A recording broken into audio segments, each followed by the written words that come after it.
Okay. Well, it isn't the first time I've been told I wasn't here. So my name is Bob Carey. I'm actually filling in for Ben Nelson, who's the founder and CEO of Minerva. Ben and I met in 2011, shortly after I stepped down as president of the New School.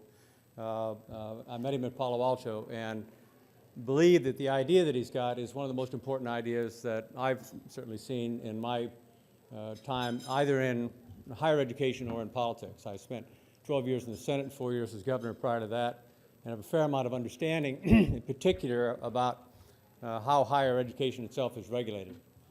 There's a thing in life where you wonder whether or not you arrived at the right point. Not having your name on the schedule, I guess, is one of those. But signing up for a for-profit higher education company right now may not necessarily be good timing, given what Senator Harkin and others in the Senate have been doing to the for-profit sector in higher ed. I believe strongly that if you're going to align the interests of the employees to produce higher quality at a lower price, it has to be a for-profit operation. It simply won't happen any other way, and I can offer, and will not at this point offer, an argument in that favor, but I spent 10 years in the not-for-profit sector, and I simply cannot imagine aligning the interest in order to produce higher quality and at a lower price, which is exactly what Ben Nelson is attempting to do. Minerva has been described as an online university. It is not. We will use technology. That technology platform is being built today. We were funded by Benchmark not quite a year ago. And we will use technology in order to use the seminar as our primary mode of educating our students. We will use it as well as a means to make certain that students get access to as many courses as they want. It is a significant barrier today in higher education. All we're going to have to do is be able to take advantage of something that goes on right now in higher education. And I interrupt myself to say there's a terrific book that I would commend to you called The Master Switch, which Timothy Wu wrote. It's a history of the communication monopolies of the 20th century. And in there, you don't actually have to read it unless you're related to him and want to give him some money, because I can summarize it for you. In which he says essentially that the invention is not the genius. The genius is when the invention or the innovation gets married when capital gets married to that innovation.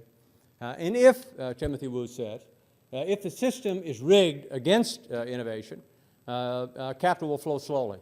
And I'm prepared to argue that right now the regulatory system in higher education actually is rigged against innovation. There are 4,400 incumbents in higher education today in America. It's enormously important. We have a comparative advantage. It's a great American success story. But if you had $1 billion and you asked me how long would it take to get regulatory approval to do heart transplants, it would take 1/3 of the time that it would take to get regulatory approval to sell Political Science 101. And among the reasons that I've signed up with Minerva is to be given the opportunity to actually talk to Senator Harkin and others on the policymaking side to say that if you're surprised by the fact that tuition is going up beyond the rate of inflation, I fell asleep in Economics 101 when I was going to college, but I did remember that if you limit supply and increase demand, which is exactly what we've done over the last 40 years, you're going to get price increases beyond the rate of inflation. If you want to be an incumbent in higher education, you basically have to buy your way in, or find some other incumbent who will allow you to use their regulatory approval. So among the reasons that I've got involved with this is I am passionate about the value of higher education and deeply worried that unless the regulatory structure changes, unless you get a new entrant into this marketplace, it demonstrates that you can produce exceptionally high quality at a much lower price. It's going to be very difficult for any university president or college president to be able to implement a plan of innovation that doesn't provoke a no confidence vote by their faculty. And so what is Minerva? Well, Minerva is a university. Our first campus will be in San Francisco. We'll beta test in 2014. Our first class will be in 2015. The good news for us is the market is quite large. It's quite large because at the moment the Cold War ended in the early 1990s, the top 100 universities began to presume that their quality is going to be measured by the external people by turning students away.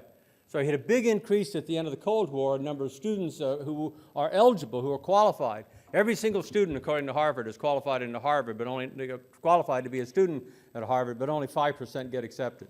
So the market is quite large. Our market actually is mostly outside the United States.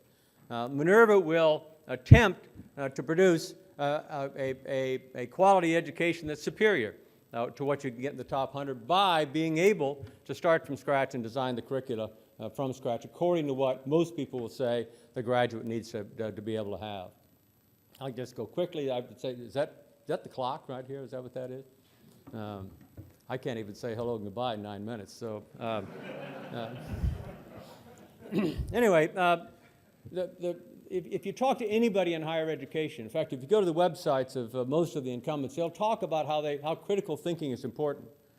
But if you examine the curriculum itself, it's mostly survey courses, and they presume that the survey courses will be the means to teach people critical thinking.